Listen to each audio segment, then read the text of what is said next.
mà muốn đi dập tới cái nào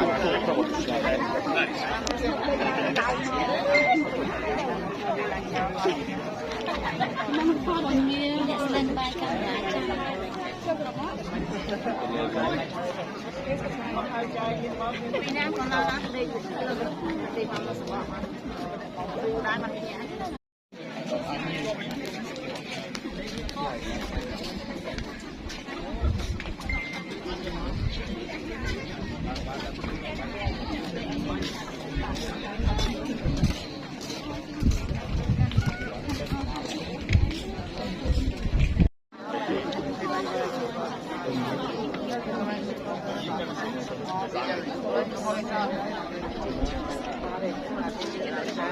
I can do it.